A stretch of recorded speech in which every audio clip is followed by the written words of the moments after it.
Welcome to Rates and Barrels. It is Wednesday, May 3rd. Derek Van Riper here with Eno Saris. On this episode, we take a look at some risers and fallers from the first month of the season among hitters. We had an outstanding matchup of rookie pitchers take place in Oakland on Wednesday night. We have a new closer in Texas. We got a couple mailbag questions we're going to try to get to as well. Let's start with Mason Miller versus Bryce Miller. That was actually Bryce Miller's big league debut. We didn't talk about him on Project Prospect on Tuesday. I think we talked about him last week on the 3-0 show as someone who might come up as a result of the season-ending injury for Robbie Ray. And by every account, Bryce Miller looked like he was ready to contribute to the Mariners' rotation. Yes. And I think, he was so impressive and the stuff numbers are so impressive. I mean, immediately up into past Mason Miller territory. Of course, there is usually a debut bump. We see it in Velo. We see it in Stuff Plus. We've seen a lot of guys, even Shane McClanahan, debut at, 125, 130 Stuff Plus and then settle in at, high one teens or something. Usually, though, once a guy debuts at a 132 Stuff Plus, you can say he has great stuff. Mm-hmm. And you can even say with Mason Miller, you saw he debuted at 130 plus, and now he's settling more into the low 120s. So you saw that kind of debut adrenaline bump with Mason Miller, and then a little step back from it, but still excellent results, excellent strikeout rate, excellent stuff. Some questioned as to how far into games he will go and how many wins he will get, because the Oakland A's still don't have a win from their starter and are extending that major league record. Bryce Miller doesn't have that problem. He has a great bullpen behind him. I think he has as much runway as he can pitch his way into. And the big question just becomes, why weren't his minor league numbers better if he had all this stuff? And a fair question. I don't have an easy answer for you. I would say that 4 games, the big outlier, because he did have great results in A-ball and Double-A in 2022. Those are pretty good results in terms of strikeout rate. He had a 30% strikeout rate across 2 levels and low 3s ERA. So, those were good results. This year, in 4 starts, he gave up 2 2.3 homers per 9. And that probably is the noisiest stat in small samples that exists. It's the kind of thing where he gave up a couple homers, more than you'd expect, and it skewed his whole line. So you look at the projection systems, and they all say around a 4 ERA because he's going to give up a few too many home runs. But I would say Stuff Plus says he's not going to do that. So I'm going to take a kind of high 3s ERA with more than a strikeout per inning, less than a home run per game, kind of approach to what he can do going forward. So with the impressive debut, and this game, I believe, was a no-hitter for both pitchers going into the 7th inning. Miller on Miller violence. I mean, it was incredible. And Mason Miller left with a no-hitter. He hit 100 pitches. They took him out of the game. Richard Lovelady retired the first batter he faced before serving up a home run to A.J. Pollock. And I tweeted at the time when I saw Lovelady get the first out of the inning. Right at that first out, I just tweeted, can this terrible A's bullpen protect this lead? And I think within seconds of me hitting send, Pollock made contact on the home run. Like, wow. Did it. I caused that one. I did it. So if you're wondering, 2 nights ago on Monday night, the Yankees and Guardians were playing an extremely fast game, and Cespedes Barbecue was all over that. They were really excited about it. And a bunch of people I saw on Twitter were tuning into that game, trying to see if the game would end. It was under 2 hours. It was what it was tracking for. Domingo Germán was close to a complete game. They made a pitching change. That made it really close. The Guardians started to rally, and then, of course, it was out the window. So they ruined that. But I ruined the A's getting a win for their starting pitcher. And for that, I'm very sorry. But you all know that I have Mason Miller on teams. I didn't do it to jinx Mason Miller. I didn't do it to jinx the A's. I didn't do it to spite John Fisher, even though I would have loved to. It was actually just an open question because we talked about how awful their bullpen was. It's like, could they actually come through and have this sort of magical moment as a horrendous team? It turns out no. And the amazing thing was they didn't have a better awful reliever to turn to. Like that was their best choice in that moment, Richard Lovelady. That was just a really frustrating situation to watch unfold. I think that's the thing that's going to work the most against Mason Miller. That bullpen's probably not going to get a lot better over the course of the season. They could have a few of their spillover starters end up there and not be 6+ ERA unit all season long. But even if Mason Miller is going to throw 85 to 100 pitches every fifth day when he starts and actually get enough innings to be eligible for wins, it's the run support and bullpen problems that really don't seem like they're going to go away. That's your limiting factor, more so than the way the A's have used him so far. That's true. I mean, he came out of one game in the fourth, but then they did let him go to the sixth in the next one. Am I right? So 81, 86, and 100 pitches. Like if he's more efficient, 100 pitches, he's fine. Yeah. Is it worth trying to put these guys in context? I mean, so we got Mason Miller, we got Bryce Miller, we got Louis Varland pitching today. We got Taj Bradley in the minors. I guess he had a bad game. I mean, I don't really track results in the same way, so I don't know. Like, does he still have great stuff? Yes. So check that. Yeah. Maybe he was. Maybe there's some worry about the tiredness factor on a 5-day schedule. I don't think so. So, Taj. So let's put these guys in the blender. Taj Bradley, Tanner Bybee, Logan Allen, Gavin Stone, Mason Miller, Bryce Miller. It's a big would you rather. They're all rosterable to me in 12-team leagues. Pick 3. Bybee is in the group for sure. The hardest person for me to decide on this group is Taj Bradley. Is he back up if Josh Fleming's foot puts him on the IL? Josh Fleming got hit by a comebacker. He's back up even if Josh Fleming. I mean, right now they're sorry. I don't know. I don't know what language that was, but I understood it. I say he's back up either way because right now they're fudging 2 spots with Chirinos and Fleming. So they'd much rather have an actual pitcher in one of those. So I'm Bybee for sure. Sorry, are we counting Brandon? Is Brandon Pfaadt part of this too? Yeah. Okay. Let's throw him in. Because he's coming up. Yeah. He said Stone's part of this. Varland's part of this. I think I want Bybee and Pfaadt as the first 2, and probably Bradley as the third, because I am operating under the assumption that you and that wasn't the Swedish Chef, but it was something. It was okay. I don't think they like the Swedish Chef in Sweden. Taj Bradley, I think, is my third because I'm fairly confident he's coming back up, and I think he's a cut above the rest. And I think team context is one of the things that separates some of these pitchers from each other. I think that's one of the big difference makers, is looking at who's going to win games and who's not. That might be because these are all very skilled, high quality pitchers. Stone versus Bradley, I think, is where I would be drawing the line for that last spot. I think Pfaadt's up for good, and I think Bybee's up for good. And this is just part of this is the result of all the injuries we're having right now. Mm-hmm. But some of it's also like these guys are almost like all ready to be in the big leagues anyway. I definitely have a different 3.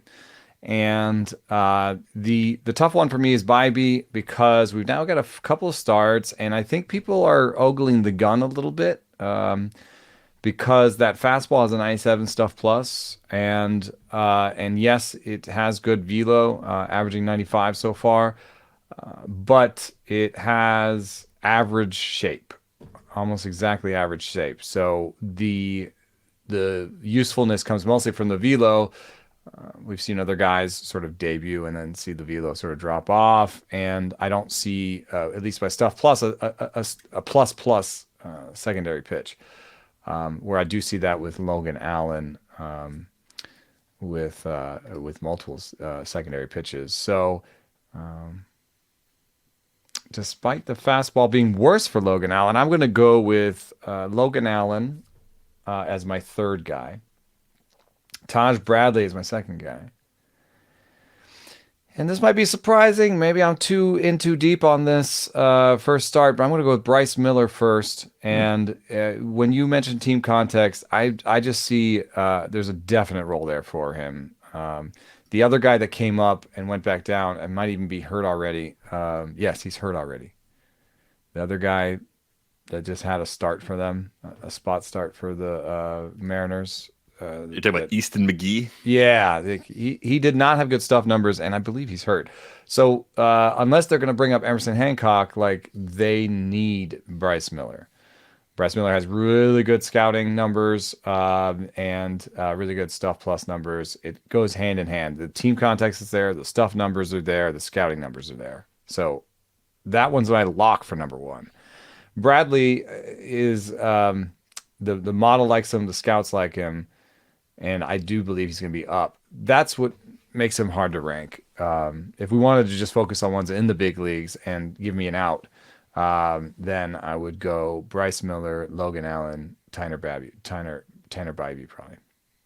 So 2 from the Guardians. Yeah, I think they need it. Cal Quantrill's not pitching that well. Zach Plesac's not pitching that well. So even if Savali gets healthy, I think that they can go in different directions in that rotation. The only people that, from a veteran standpoint, that I would immediately just award a rotation spot to are Shane Bieber and Aaron Savali, actually. When I'm talking about the veterans, right?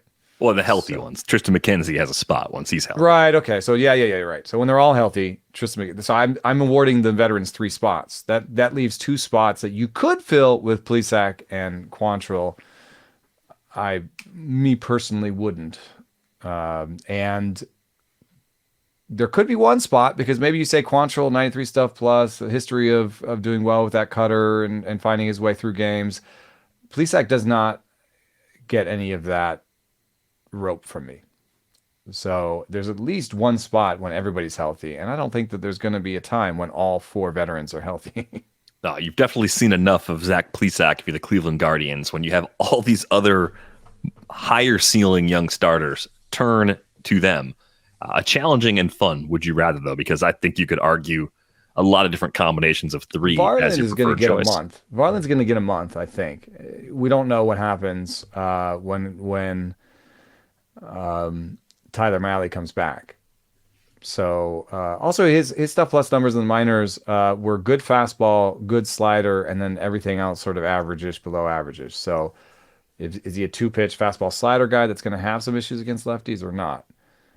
Those are the questions, that go beyond kind of just an overall stuff plus number, the kind of stuff we've been talking about here in terms of kind of looking at the arsenal a little bit deeper than just the overall number. Who else was on the list? Mason Miller. I think it might be 75 innings. I mean, if they got 75 innings, I don't know, they might shut him down. I mean, it's just he put a big 0 up before. If you do that to Mason Miller from a workload perspective, I think you're setting yourself up for multiple years of a non-starter workload. Year. I think you have to push him more. And we talked about what he did back in college. I think they can use that as their starting point. I think it could be closer to 100 or 110 innings for Mason Miller. And then next year, you're looking at maybe like a 140, 150 range. And then the year after that, he's like every other starter. I think that's we ignoring reasonable. Somebody in that group that we talked about? Stone? We haven't seen Stone yet. Stone, my big comp is still Tony Gonsolin. That's the one I figured out. I pretty much, because the fastball stuff plus numbers aren't great. Tony Gonsolin's fastball stuff plus numbers aren't great. Gonsolin has a great splitter. Stone has a great splitter. They both have averages above averages sliders. So like, I think Gonsolin is the comp there, and Gonsolin's been up and down. So I don't think Stone is necessarily going to, hit the ground running and dominate. A per pitch stuff question that came in from Mike kind of fits into this conversation. Mike's curious if the per pitch stuff plus on Fangraphs is normalized by pitch type or by overall stuff plus numbers. Hopefully this question makes sense, but basically if I look at a guy that has a 120 stuff plus slider, is that an average slider or a 20% better than average slider? I thought about this when looking at Hayden Wesneski, and I decided to drop him in my 16-team league because I thought he just lost minors eligibility. Does his fastball stuff plus suck?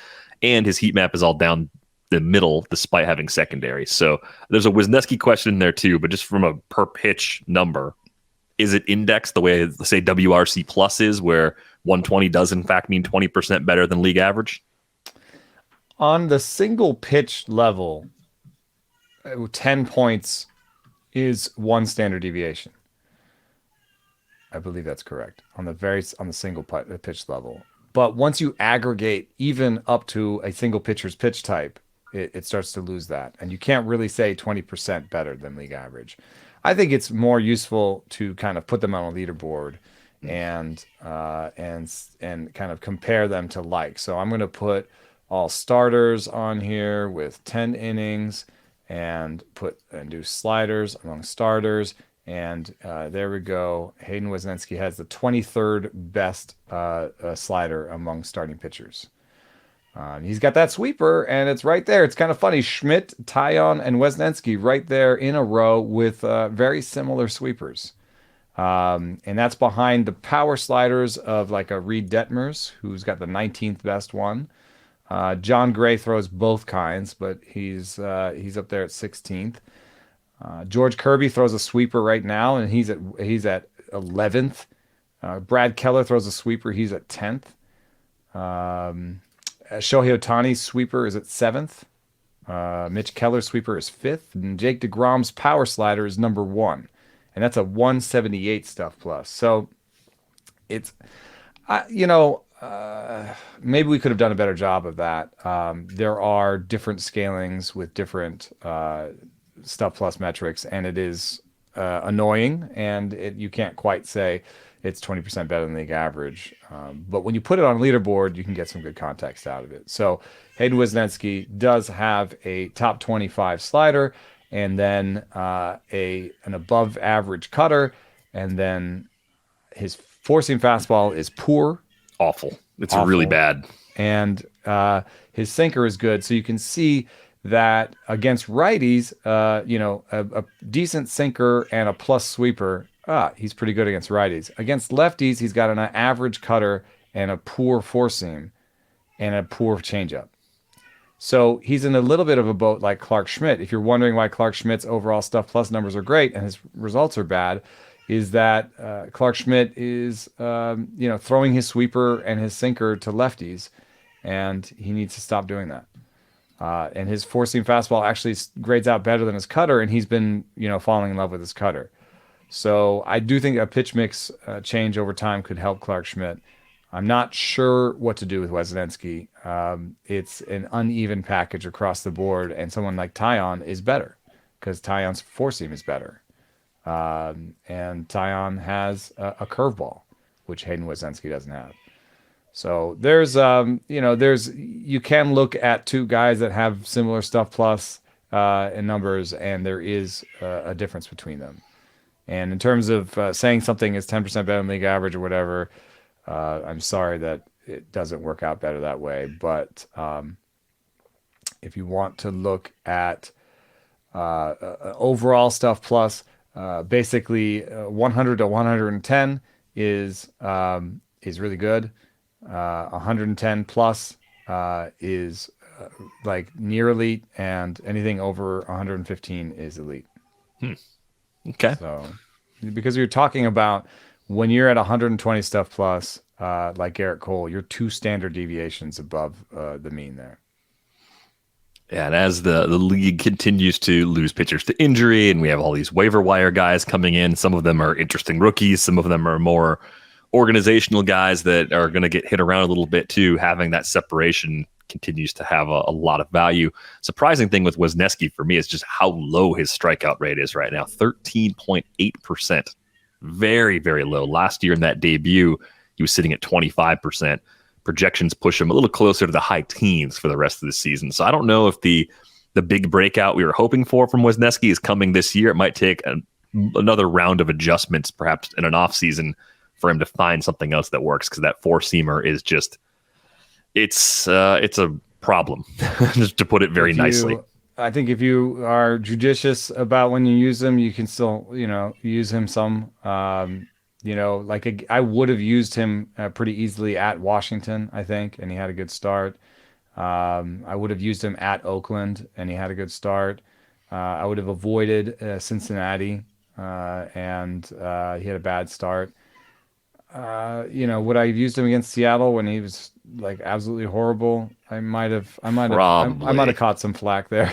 Yeah, home at Home Wrigley. against Seattle. Yeah, that was probably a play. That I early in the would not season, that have was probably a played play. him after that blow up. I would have not have played him against LA, and I'm not sure about San Diego. San Diego Yeah, was in the midst of a slump, and that was pre-Tatis, I think.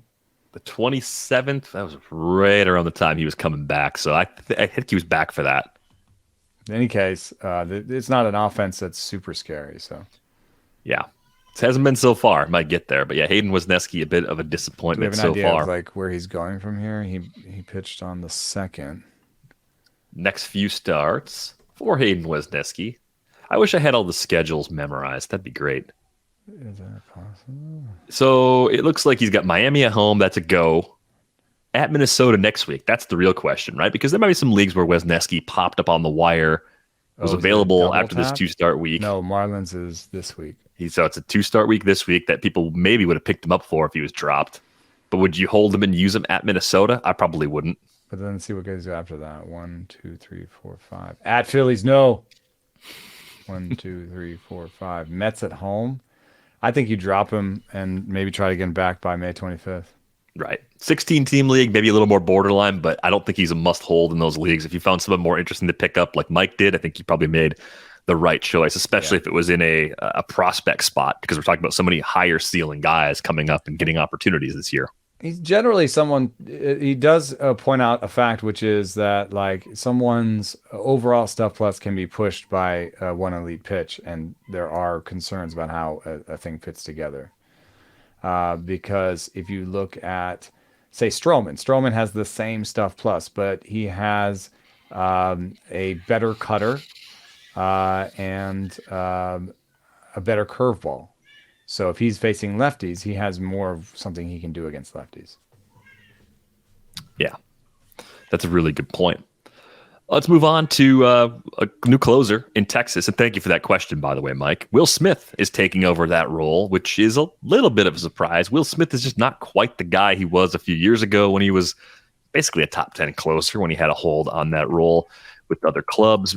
I see a guy that's sort of just like a good-ish reliever, but like a seventh inning guy that's a little bit overmatched as a team's, air quotes, best reliever. Using him as a lefty. Getting good results, though, so far, and the K rate's back up from where it was last year. Will Smith last season had the K rate dip below 25%. He's back up closer to 30% so far this year, and so far he's kept the ball in the yard. But if you look at the home run to fly ball rate, that may just be some good luck cooked in there right now. So what are the odds that Will Smith keeps the job? And then who do you like as the next option up if the Rangers are forced to make another change in the coming weeks?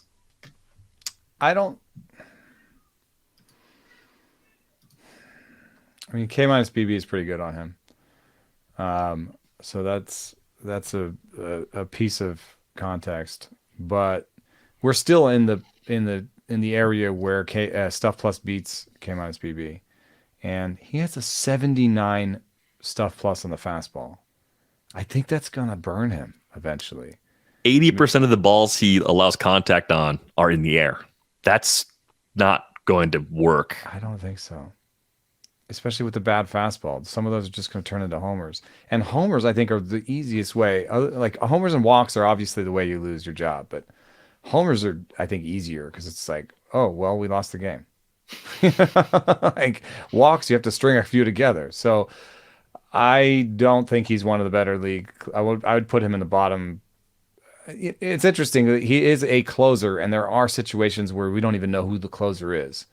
So he's not like ranked 25th through 30th, right? Like those are the situations where we're like I don't even know, right? What are those situations? Where are some closers situations where we just don't even know who the closer is? Like I Oakland. guess Finnegan, Oakland. Yeah, we like Oakland. Like what? Who's the closer in Oakland? They'll have to win one to figure it out. We get some committees. I mean, the Angels look like a committee that sort of tilts to Estevez, but when healthy, Quijada's been a part of that. So that makes them kind of closer to the bottom, I think. Iglesias else is is coming on the back, bottom? so Atlanta's solid. Cubs are in turnover right now. It's Boxberger for now, but I think Will Smith is in the Brad Boxberger bucket for me.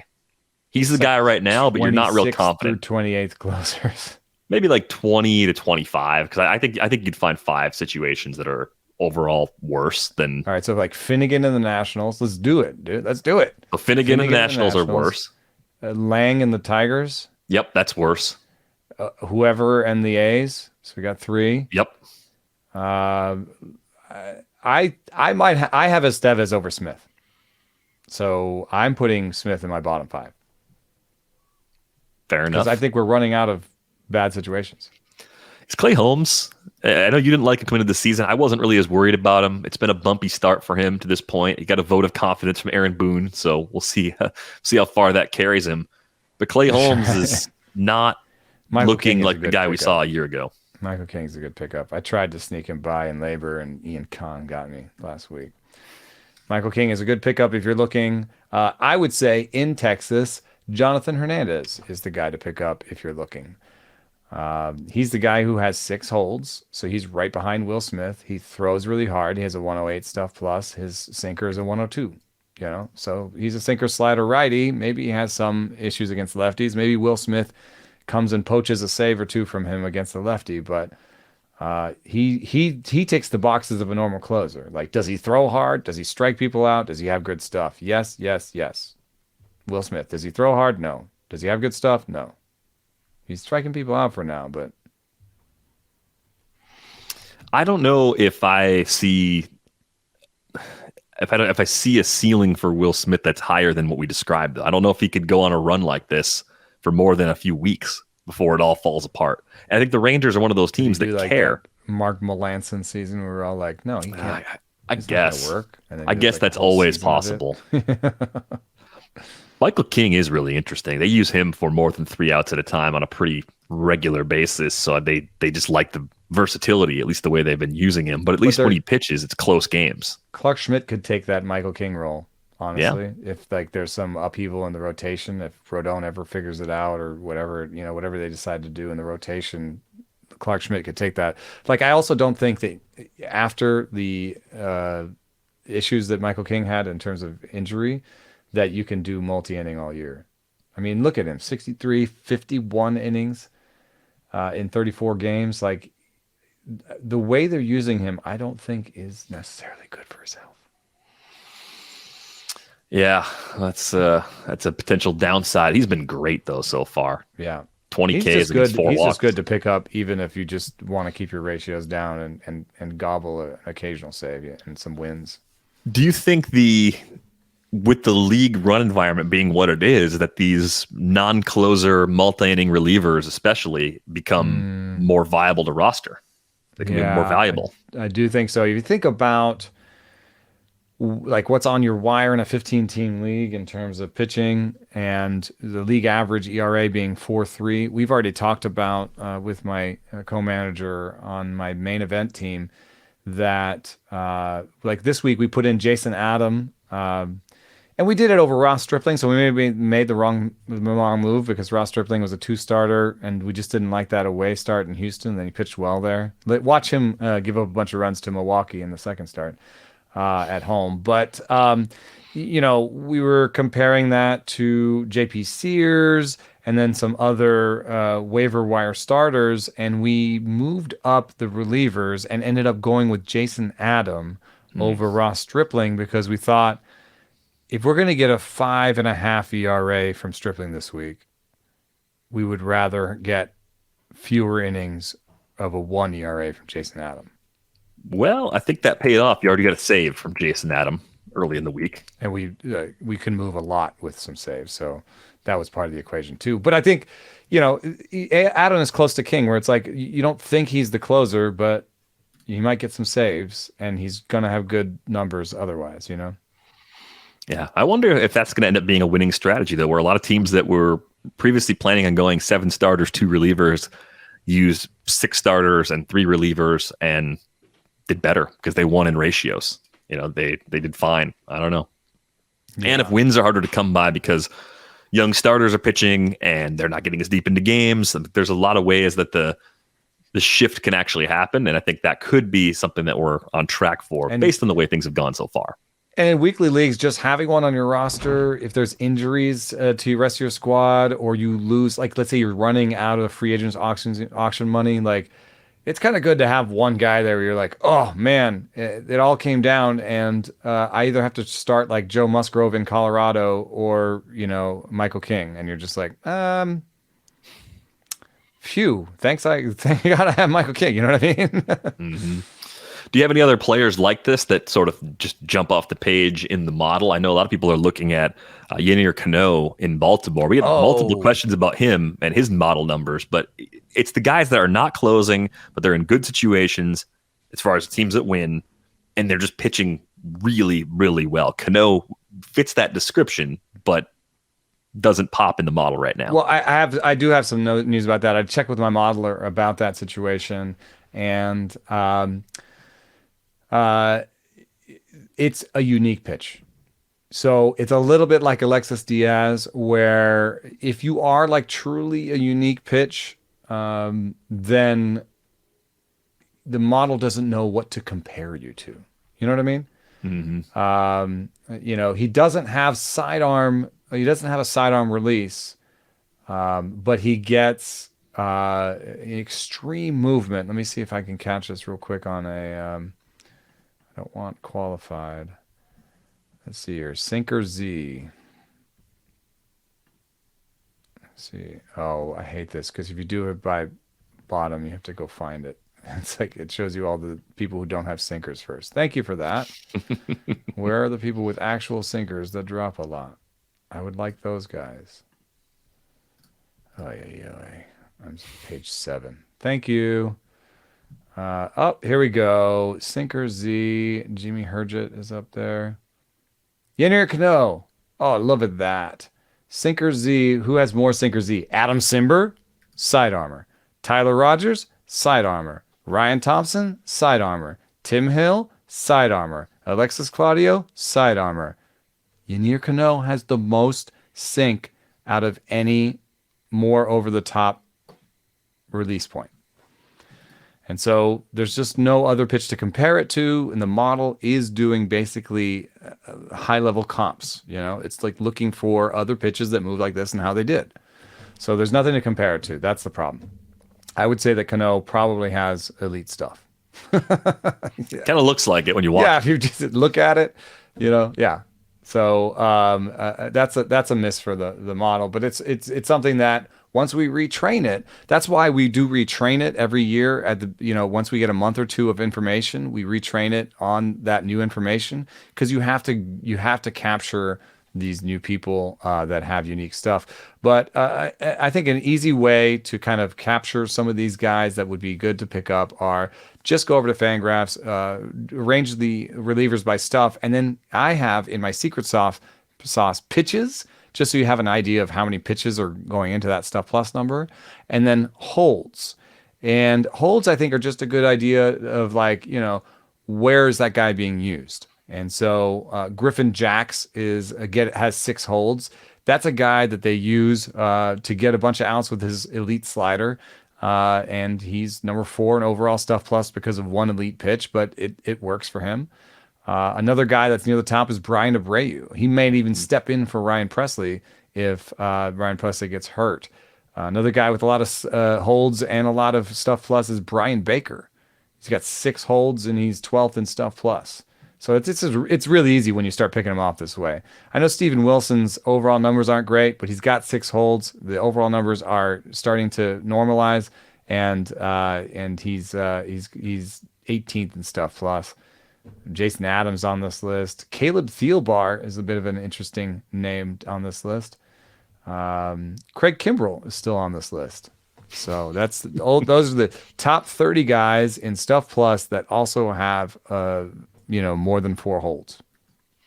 Yeah, I was looking to see too what Carlos Hernandez has been up to. I see him popping in the model, 4.80 ERA, 147 WHIP. But that guy should be so much better. The game log. It's a blow up, I believe. One meltdown. Yep. It's one meltdown. It's really is. If you took the one, he didn't get any outs and he gave up 5 runs. If you took that out, his whole season he's given up 3 runs. Yeah. So I think he's the kind of guy where he's going to keep getting closer and closer to the end of the game. He's going to get more holds and maybe steal some saves because Chapman is still a lefty, still wild. And isn't their main closer, isn't Scott Barlow lefty? Arlo's a righty. Barlow's a righty. Okay. So at least second righty in that pen. And then Scott Barlow, I think, is probably on the softer end of closing situations. Yeah, he's had two outings like that one where he's given up combined 6 earned runs in 2 outings, and I think 1 earned run across every other outing. So he's sort of in the wobbly vending machine spot where one more wobble and it falls over. Yeah. And honestly, of course, they could go Oh. to Chapman. They could go to Chapman. Your friend had a vending machine fall on him once. That's, I'm remembering we've used that analogy before. Sorry, Jason Chan. His leg's okay by now, Yeah. probably. But if Barlow We haven't even pitches gotten well, to the hitters, man. we're gonna get there. It's fine. It's fine. The hitters. Here's what we did. Here's the methodology for the hitters. I took a look at the BAT-X from the full season, like opening day, and I compared it to what I ran yesterday on May 2nd. And I was looking for the players who moved up the most in WRC plus and the guys that moved down the most. And it's interesting because projections do change pretty fast. If the season never stopped, it would be like harder to make decisions. I feel like I think we make more confident decisions because everything stops and we can assess everything a little more in detail, take our time, think through it, and then we go back at it again. But they're always changing. The league as a whole, because of the run environment, projections for hitters are just generally better. There are some players who have been projected for a worse WRC plus for the rest of the season than when the season began. It's a pretty small group, though, of guys that are actually negative. I think there are 588 players in this list, and number 555 on the list is the first one with actually a full negative drop, a 1 point or more drop in WRC plus. So most players stayed the same or got better. So now it's more of like, well, who improved the most? Because that's what you're looking for meaningful changes. Who are the projection systems, or at least which players are the BAT-X buying into the most? Jake Berger is the biggest mover by WRC plus. He started the year with an even 100 WRC plus. He's now projected for a 121 the rest of the way. So you've got Berger up top, Giancarlo Stanton, who's hurt right now, plus 20. Rowdy Tellez is a plus 19. Nolan Gorman, who's been fantastic so far, a plus 18, goes from a 97 to a 114. Clearly a much more interesting player today than he was when the season started, based on those results. You've got also, I think, a class of players which are just like kind of aging veterans that showed you enough batted ball oomph to kind of readjust the aging. You know what I mean? Because you're gonna like year to year, you're gonna be like, oh, Paul Goldschmidt is old. Oh wait, he's still hitting the ball hard. Okay, let's readjust. So Mike Trout, Paul Goldschmidt, I think Max Muncy. They count as veterans. Anthony Rizzo, they count as veterans that the sort of batted ball data has been like, okay, whatever the aging curve said before, let's readjust that because he's still hitting the ball hard. Yeah, so there's some pretty interesting names mixed in here that are not top-end players or not prospects who've gotten better. Hunter Renfroe was kind of a surprising name to me, just someone that I thought was very oatmeal-y, but to see him almost near the top of this list in terms of his improvements, showing a ton of power again, not a surprise. Clearly he has a strong hold and an everyday role. Most of that lineup is actually pretty healthy right now. Unfortunately, Logan O'Hoppe, who was high on this list, is down with that shoulder surgery, but this is a group that gives him a chance to put up some pretty big counting stats too. So I think I mentioned Renfroe as a possible cheap power play about a week or so ago, someone you could go trade for. I just don't think people value him that much, and they probably should. And this shift sort of supports that. Yeah, he's not my favorite kind of player, but he also is the kind of player that has kind of whittled away at the kind of flaws that I saw. Sometimes you sort a guy. And I sorted him, I think, as a 30% K rate, like 6% walk rate guy at some point. and then you don't necessarily always check your priors, you know. Hmm. And it's really interesting to see that in the last 3 years, he's more of a 21% strikeout rate, 8% walk rate guy, which is like kind of completely different, you know. And he's improved his swinging strike rate while maintaining these really plus batted ball numbers. I kind of saw him as like um, a poor man's Chris Davis with a C, you know. Remember But even him? Chris Davis, when he was a feared slugger, had higher walk rates because people were just afraid of him as a slugger. So I'm not sure that Hunter Renfroe is going to age really that well, and I think that's part of why he signs like these 1 year deals and gets traded around. I think people see this as a package that might not age that well. He'll go back to being kind of a five and six and 30 guy. But at the same time, right now, you're talking about what is he doing right now? What age is he right now? He's 31 and he's hitting the ball really hard again. And he's making more contact than he's ever made. So it seems like this is the time to buy on a short-term basis for sure. Yeah, and Rent, don't buy, I guess. I think it kind of fits into what we talked about on Project Prospect too. There are certain types of players that in keeper and dynasty leagues people don't value that much. The reasons you just outlined are the reasons why Hunter Renfroe tends to be overlooked in those formats. You might be able to go trade for him and actually hold on to him longer than you think. I mean, we're going back to 2021 now to see a player who's been at least 13% better than league average each of these last 3 seasons, and he's lowered his K rate again this year, maintaining a good enough walk rate. Very early in his career, didn't walk enough. Last 5 years, he's walked as much as you need a player to walk, probably kind of in that sweet spot where takes advantage of the opportunities. He's not too patient, if such a thing really it does in fact exist. Quality of contact also pretty consistently good there as well, up to a 48.3% hard hit rate. A little surprised to see the barrel rate down for Hunter Renfroe, but good things across the board here. Two guys that are relatively new to the redraft pool for this year, Nelson Velasquez and Kerry Carpenter.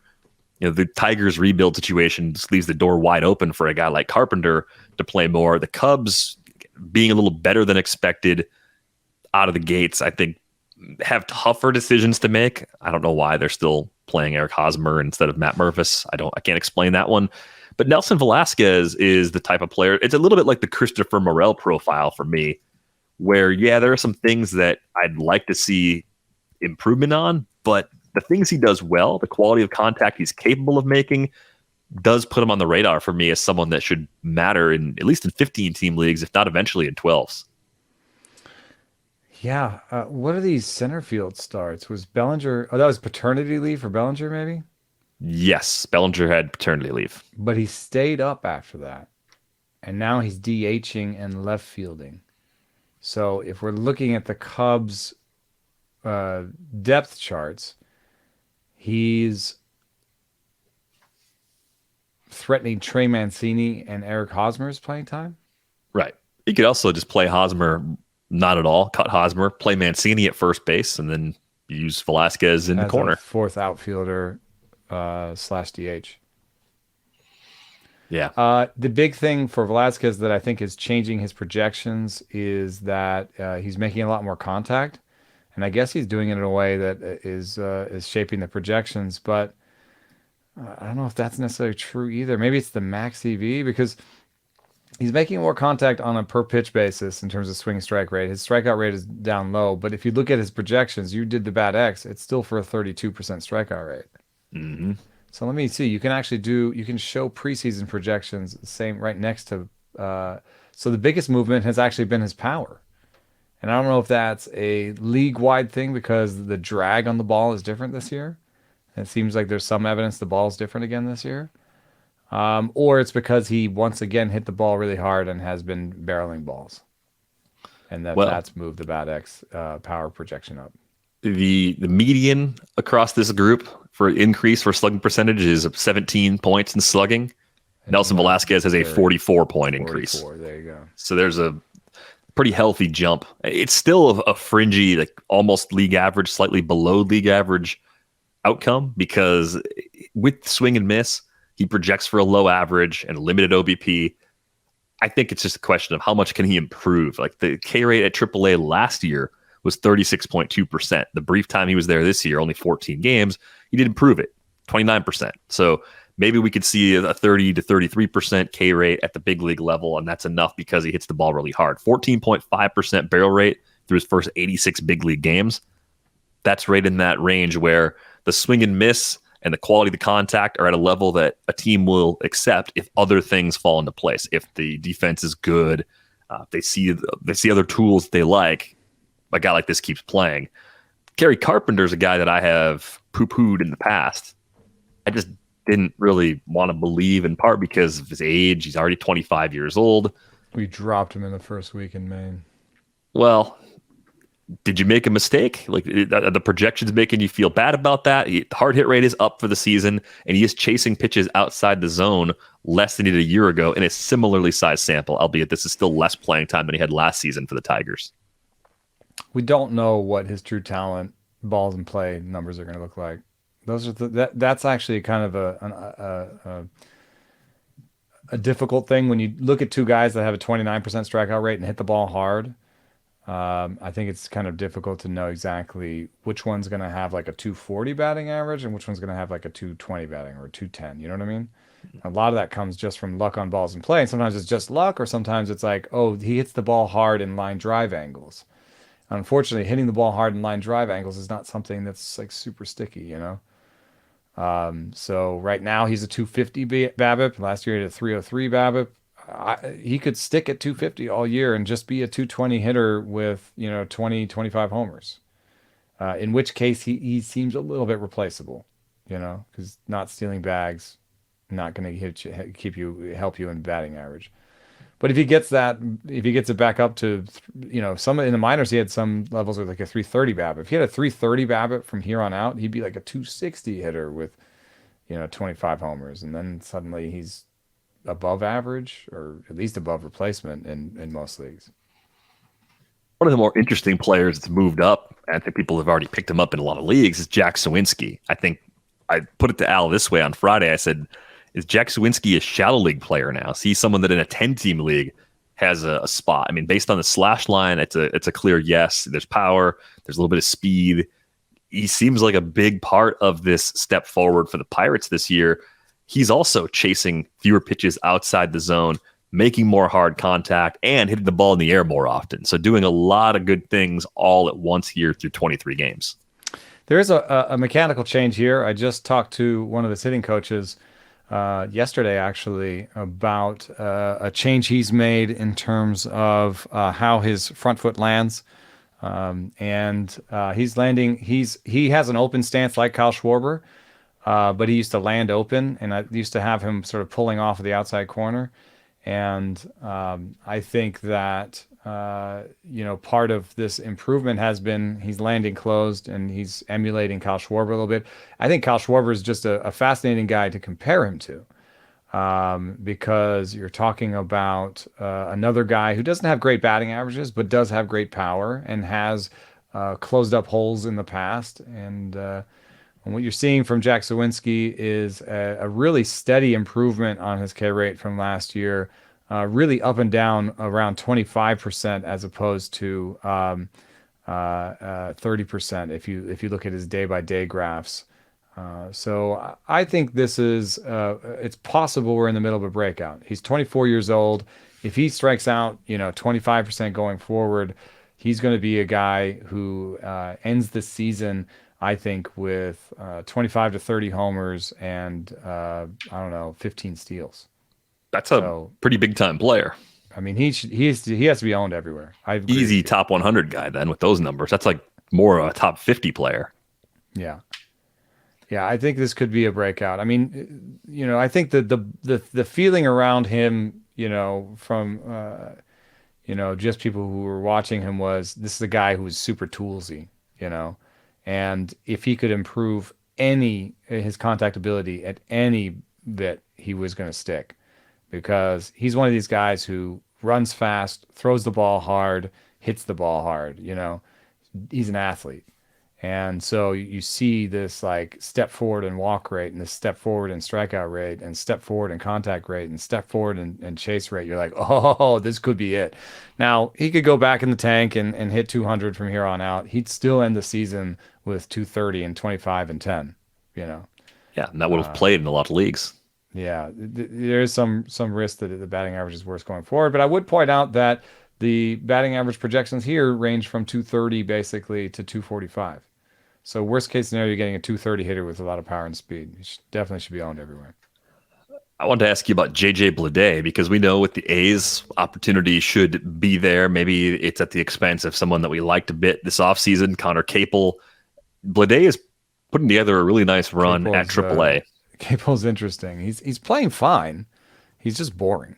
You know? Yeah. It's like, well, how long do you stick with that? He's 99 WRC plus. Strikes out a little bit too much for his skill set. No power, but runs okay. Like defense is all right.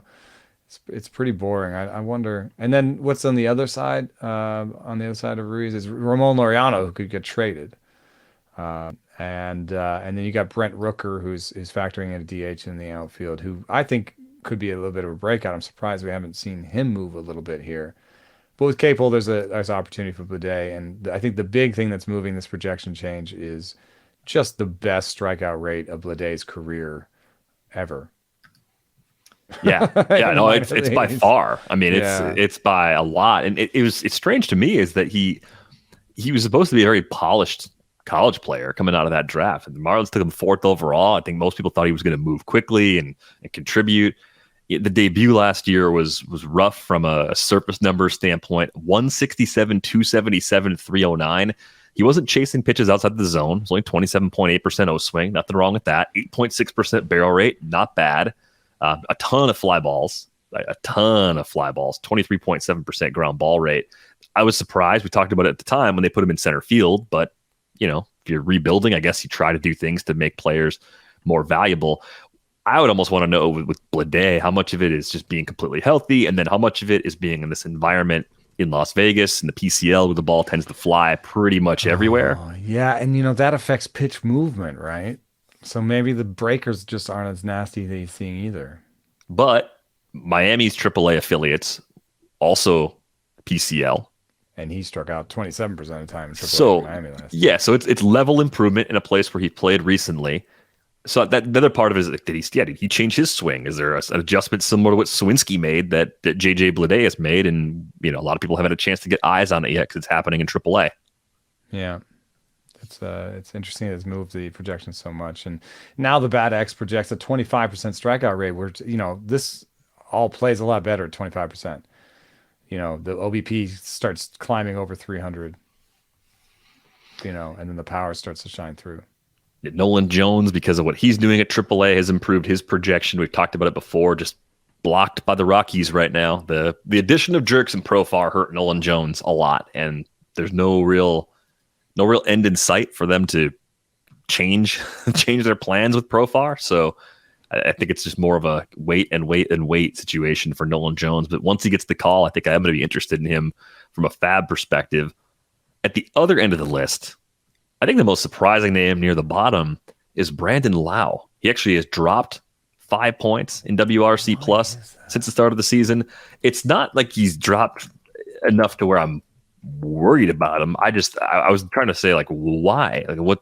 Why would he be projected lighter than he is right now? Oh, it's a strikeout rate surge. K's up. Yep, 30.1%. And if he continues to do this and the barrel rate doesn't stay at the upper end of his range, it's the highest it's ever been. I mean, it's obviously a small sample, but if that kind of comes down and the K rate doesn't come back down with it, then you've got a much more challenging player to throw out there as often as the Rays play him. But the power looks like it's still completely intact for Lau coming off the injury, which for me was a big deal since he was very hurt last year. Only played 65 games.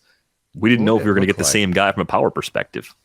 I wonder if it would look like if you took his rookie year. Or 2019, but 2019 had the rabbit ball, so it's kind of hard to compare that. That was about a half season. If you took his rookie year and made it a full season, you would get a 233 average with 22 homers and 8 steals. 24 homers and 8 steals. Yeah, he's not that far off that. And for what it's worth, the Bat X and the Bat are lighter on Lau's rest of season projections than the other systems too. So, just a little inkling. I think it's possible this would be a good time to sell him if you were a seller. in a keeper league. Just move him to someone that's looking for the power and just move on. I mean, I don't think his strikeout rate is going to get significantly better with like a 17% swinging strike rate. No. I think this is more likely that it's the beginning of the strikeout rate getting worse. Well, and I think what it could be if the Rays end up moving on from Lau at some point this year, it could open up the door for Curtis Mead or somebody else in that organization to get a lot of playing time, which I think that's the thing I'm keeping the eye on it for. The replacement might be even more interesting than Lau himself. Yeah. The other guys at the bottom, there's some that I do understand. Alek Thomas and Stephen Kwan, as much as I still like Alek Thomas, obviously he's not, he's striking out more than he did last year. And the barrel rate is probably not enough to move it higher. In fact, the Bat X, even though a 9% barrel rate and a 110 max EV, the Bat X is the lightest on his power. That one doesn't make sense to me. I think the underlying numbers for Thomas have all improved enough where I'll take that little uptick in Ks. He's walking more. He's swinging at fewer pitches outside the zone. He's more than doubled the barrel rate from last year. He's hitting the ball in the air more often. Most of this all seems sustainable to me. I actually think he's been pretty unlucky to this point. And with McCarthy down, I think Thomas is the kind of player that in the long-term league, if I'm playing for the future, he's one of the guys I'm trying to get back as kind of a second or third piece in a trade because the surface numbers don't look good. Whoever has him right now might even be playing him, and you could get a lot more from him going forward than he's provided to this point. Yeah. The one that I think makes the most sense to me is Stephen Kwan because he has 0 barrels on the year, and his max EV has gone down 3 and is now one of the poorest in the big leagues. And already was poor. To me, it's like, okay, this is more like a 0 power profile now. And the Bat X has the smallest ISO, and it starts with a 0 in terms of projected ISO. And that is eventually going to affect your batting average. So, the Bat X is one of the lower end on the batting average too. So it's saying 278 for Stephen Kwan with 3 homers and 17 steals. It's a really weird line. It's a guy who's going to finish the season at like 273 with 3 homers and 25 steals. It's still going to be above 0 in terms of fantasy value. But he may affect your power more than you expected. Yeah, I'm fortunate. I did not take Stephen Kwan anywhere. I didn't see enough at price to justify it, even though I think he's a fun real-life player. So far, so good through the first month. Kind of helps me that he's going the wrong direction, even though I'm not actually rooting against him. He's on everybody else's team. So then you got the weird thing where I really like JD Davis. He has really improved his defense. I had a fascinating conversation with him about how he's changed the way he sort of hops into the play as a defender. His one of the bigger defensive turnarounds in baseball. He looks like an everyday third baseman. David Villar has played himself out of it, so you've got a role there. Davis has always hit the ball hard. Fascinatingly, he has improved his strikeout rate by reducing his barrel rate. Has one of his worst barrel rates. Somehow, from talking to him, the way that he talks about it is sometimes you just say, he said it just literally to me the other day. Sometimes I'm going to touch this ball because I know I can hit the ball hard. So let me sort of focus on contact, right? And maybe that hasn't served him that well. And maybe that's something he can change pretty easily where he's like, okay, let me muscle some balls out of here. Either way, I mean, the fact that he's got the best strikeout rate in the last 3 years, still has a decent barrel rate, has a good max EV, and 6 homers and a 291 average, and seems like he's playing every day. I think he needs to be owned in every league. I think it's interesting. The surface numbers look good, so I think more likely than not, JD Davis hasn't been dropped or anything. So playing time looks more secure with that improved defense. The knock on him was that he was really a DH previously. If he's going to play good defense at third base, you're exactly right. They can make him an everyday guy. And then Michael Conforto, who I think you could almost immediately say, if there's anything wrong, it could just be knocking off the rust. The barrel rate's back to where it was Worst swinging when he was strike good. rate, worst strikeout rate. Yeah, so he's flailing away a little bit, but still hitting the ball really hard, which is a sign to me that he's physically feeling pretty good after the long layoff, and it's just a matter of maybe getting the timing all the way back. So, also aging is a factor. He's 30, so being a couple years older, the K rate was going to jump up anyway. But I'd be very surprised if we got to the end of the season and this K rate's still above 30%. I would say that was a pretty surprising outcome. I think it's more of a 25 to 27%. Agree with you. Let me see if I can see preseason projections for the Bat X. 163 ISO, 170 ISO now. 21% strikeout rate was the projection for Conforto from preseason. And the Bat X only moved to 22.7, but that's the biggest mover there is that number. Everything else is about the same in terms of ISO and walk rate. And so here again, it's the strikeout rate moving things. That strikeout rate is something to think about. And he probably will have a lower batting average than you might have expected and a higher strikeout rate. But will it stay at 30 and will it stay at 200 for Michael Conforto? I don't think so.